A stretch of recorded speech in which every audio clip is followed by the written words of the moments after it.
Lao Tzu, the Syrian Revolution, and anti-social media.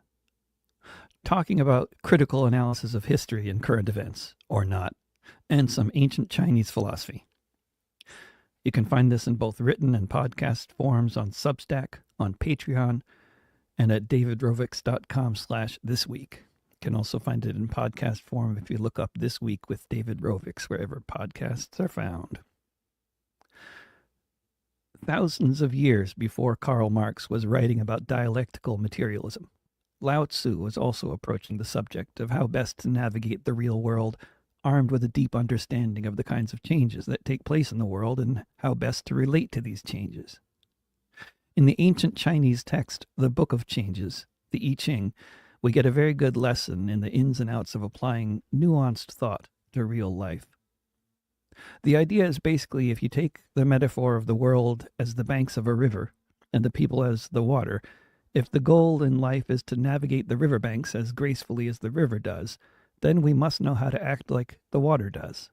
We have to know, as the water does, when to be calm, when to surge ahead, when to slowly work away at smoothing surfaces, when to smash through them, when to flood. In the old translations of the I Ching that I read when I was young, there was much talk of the superior man and the inferior man. In a given situation, the superior man does this while the inferior man does that. When traveling, for example, the superior man keeps a low profile, observes, and learns from his new surroundings.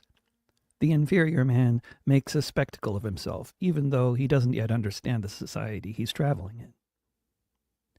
The book is full of lots more advice along those lines. Sometimes it's a good idea to take the initiative. Other times it's a good time to keep preparing to do that. Time to build alliances and network. Time to go forward and fight. At some point your ally can become your enemy, and vice versa. The united front may be the way to go in many instances, in others, striking out on your own. For people who maybe think there's only one correct way to behave in every circumstance you might encounter in life, the advice within the pages of the I Ching may seem devious or Machiavellian, which is the term we use for devious when it's on a grand scale. Rather than devious, I would suggest that the I Ching represents the idea of nuanced thinking and having an appropriately complex, nuanced approach to complex, nuanced realities.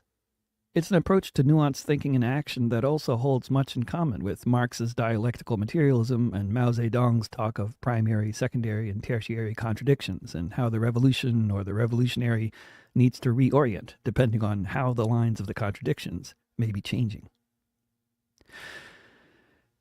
It seems to me that the world has not gotten any less complex in recent years compared with how it was in Mao's, Marx's, or Lao Tzu's times. No less complex and no fewer reasons to abandon nuanced thought or critical analysis. Black and white thinking today, however, seems to be more prevalent than at any time in my life, and I see few signs of this situation improving, given the basic reasons for the worsening of the trend further and further away from critical analysis or complex thought. The revolution in Syria is the most recent major case I'd put out there to illustrate some of what goes on and why modern systems of communication make real communication harder. For people who might benefit from a little backgrounder, though.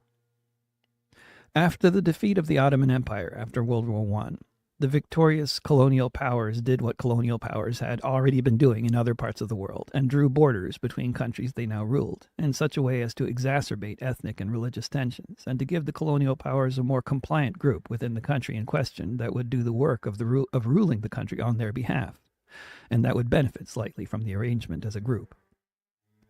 In Iraq, this group was the Sunni minority. In Lebanon, it was the Maronite minority.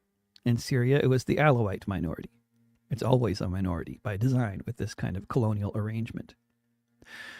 In the century since the borders were drawn by the colonial powers, obviously a lot has happened. But despite all kinds of wars, coups, revolutions, and other notable developments that have taken place in the interim, the comparative privilege of the Alawite minority in Syria has persisted. It's been much the same with the Maronites in Lebanon and the Sunnis in Iraq. Under the rule of the secular nationalists in countries like Egypt, Iraq, and Syria for more than half a century, there's been a lot of industrial development of institutions of higher learning, healthcare, etc. But class divisions based on ethnic and religious lines continued to be a problem, as did political corruption, with family members of political leaders benefiting from their positions in obvious ways. Given the many fundamental issues with the setup that a lot of folks in these societies had with various forms of inequality, the perception of a lack of political representation for many groups, and various forms of repression people experienced coming from the authorities, the past half-century has featured a fair bit of violent instability. There have been other reasons for the violent instability too, such as massive interference in the national affairs of all of these countries by regional and global powers with different agendas. Generally, this meant exacerbating pre-existing divisions rather than creating entirely new ones, however. Without understating the role of outside interference in destabilizing everything in Syria over the past many decades, and in particular since 2011, or the role outside powers had in setting in motion events that led to violent crackdowns against popular movements, what can be said regardless is the regime was corrupt and used a lot of violence against its citizens, including torturing huge numbers of them in prison. Long before 2011, and especially since 2011, the nations of Iran, Russia, Turkey, Saudi Arabia, the U.S., Israel, and the Lebanese Hezbollah movement have been the countries or groups most active in funding, training, arming, bombing, and or protecting various elements involved with the Syrian civil war. Obviously, the use of the term civil war does not imply that outside forces are not involved, since outside forces being involved with civil wars is not the exception historically, but the norm. If most of the people fighting on both sides are from the same country, it's a civil war. When there's an actual war going on, this is the classic example of the point at which a lot of people in a country and beyond the borders of the country have to take sides in one way or another, or in many different ways. Whatever anyone may think of a corrupt secular dictatorship, the Kurdish struggle for autonomy, Islamic State, or the coalition of rebel groups that weren't Islamic State or the Kurds, these have basically been the main poles in the conflict for the past decade or so, along with fighters or armies and others involved from outside of Syria, aligned with all of these different sides, including troops, tanks, and planes from Turkey, the US, and Russia. Individuals, movements, and other countries that got involved did so for lots of reasons. Sometimes to protect a community that was under attack, and often to oppose the side whose potential victory seemed most threatening. The way to do that is generally to pick a side to support that isn't the one you oppose. Naturally, the relevant PR departments are going to lionize the leaders of every faction. In reality, the leadership of the different factions vary wildly, from principled supporters of feminism and democracy to those who would prefer to cut off the heads of the feminists, from grassroots movements engaging in widespread solidarity to those seeking power and control.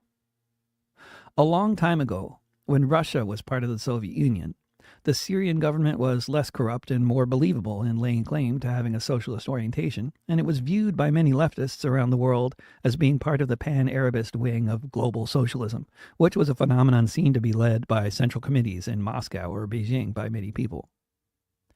Even way back when it was still possible to be back in the USSR, a lot of people, movements, and national leaders around the world were very critical of domestic and or international Soviet policies, but they critically supported or sought help from or otherwise aligned themselves with the Soviet Union or with China, because having a strong relationship with them was often considered far better than the alternative of domination by the US. There's your backgrounder. Now there's been another revolution in Syria. I'm not there, and I'm entirely dependent on what I hear from the various journalists that are over there covering events to know what's really going on. But certainly what's coming through certain major pipelines on anti-social media among the English language commentariat is a whole lot of outrage of a sort which I think deserves some examination. The outrage rhetoric might be confusing, even to people who are closely following developments in Syria in the past few decades, because in order to understand the basis of it, we really have to go further back in time to when the struggle, for many, was characterized as one between socialism and capitalism, between solidarity and imperialism, between humanity and barbarism. Most countries in the world in the 20th century were part of the non-aligned movement, attempting to carve out a neutral position in between what the Western media referred to as the superpower rivalry. Other countries, especially those that were being bombed, sanctioned, or threatened by American, British, or French imperialism, tended to abandon the whole neutrality gig and align themselves with the Soviet Union, in the hope of having a trade relationship with a country that grew wheat and made steel and other essential things for the survival of a people and the development of a country. Most sensible people on the planet may have opposed U.S. imperialism, but in so doing, they didn't necessarily embrace Soviet socialism. They had different orientations towards that, and a wide variety of ideas about how a country can best organize itself economically, politically, and in other ways. They might recognize that the U.S. was playing an obviously villainous role in engaging in genocidal warfare against the population of one country after another, and in supporting so many dictatorships in the name of fighting communism. But this rejection of U.S. villainy didn't automatically translate into a blanket support for anyone who opposed it. Well, for some it did, for others it didn't. For some, whichever political camp they aligned with, and the leaders of it, could do no wrong, or if they could, it was counter-revolutionary to publicly admit that they had any flaws. The same socialism versus capitalism mindset continues, confusingly, to be the framework through which certain people with an outsized presence on anti-social media view reality. Of course, it's not just on the platforms where they're waging their information wars, but that's mainly where it's visible to anyone who isn't attending one of the small gatherings of people who turn out for a protest organized by PSL or a similar group, so they can stand around and get yelled at. The framework being pushed involves the idea that the leadership of Russia, China, and Iran represent socialism and solidarity in the world today, while the US and NATO represent capitalism and empire. And any country that sees fit for one reason or another to align themselves politically with either of these poles is then seen entirely through this lens, with their leadership either becoming paragons of good or paragons of evil. Reality is so much more complex, however, than what the crowd that is lamenting the fall of the House of Assad and condemning the crimes committed by various participants in the Syrian civil war/revolution would have us believe. What I find especially terrifying is how, at least in progressive/left circles in the US, this kind of black and white thinking used to be more or less relegated to certain small cultish parties such as the Party of Socialism and Liberation or Workers' World. But with the help of the platforms that reward anyone who's good at creating drama and stirring up controversy within the confines of 240 characters, the weight of the opinions of the black and white thinkers represented by such parties seems massive and tends to relegate any more nuanced conversations anyone might be trying to have to the internet's dustbin. On anti-social media today, the attacks against people involved with the Syrian revolution that are coming from Zionists and the attacks that are coming from American or British pro-Assad leftists are completely indistinguishable from each other. Incidentally, in exactly the same way as attacks on me on social media coming from Zionists or from self-styled leftists are impossible to distinguish from each other. In reality, today, as in the 20th century, the countries that align themselves in one way or another with what we could increasingly call the East versus the West not only do this for different reasons, but these countries vary tremendously in terms of how they function and how they treat their citizens. Within the US/NATO/capitalist orbit, you have some of the most egalitarian countries in the world, represented by some of NATO's newest Scandinavian members. You have corrupt dictatorships that engage in widespread torture of their many prisoners, such as Egypt, and you have countries currently engaged in genocide, such as Israel. You also have nominally democratic countries that imprison the highest numbers of their citizens and engage in widespread torture of them, such as the US. Within the Russia/China/Iran orbit, you also have astounding numbers of prisoners. You have countries like Cuba within this orbit, which is one of the most egalitarian countries on earth in terms of wealth distribution, and you have countries like Syria, which was run for decades by a corrupt family dynasty of one-time billionaires siphoning off the country's wealth. And when the corrupt billionaires in Syria or Ukraine can't get along at home anymore, they flee to Russia, just as the deposed US-sponsored dictators flee to Saudi Arabia, or Florida, depending. There are conclusions to be drawn from reading Lao Tzu, and from Syrian politics, the Syrian civil war, and the Syrian revolution. Also from what countries or groups align themselves in different ways with which outside powers. One of them is that reality is complex, and the ability to understand in which ways this is the case and how you want to try to move forward under the circumstances, whoever you may be, is probably the most relevant question. Who's the good guy and who's the bad guy probably isn't. There are conclusions to be drawn from the way the anti-social media platforms dominate our communications, and from the way they are organized to promote conflict and suppress reasonable discourse, regardless of whether posts are being censored or not. One of them is that if you allow a bunch of billionaires to hijack your means of communication, reasonable discourse and any kind of nuanced understanding of reality will suffer. And we can be absolutely certain that whatever forms of sectarian goading, disinformation, and algorithm-boosted incendiary lies that can be found on X or on Facebook or on VK in English can be found on those platforms on a far more pernicious scale in Arabic.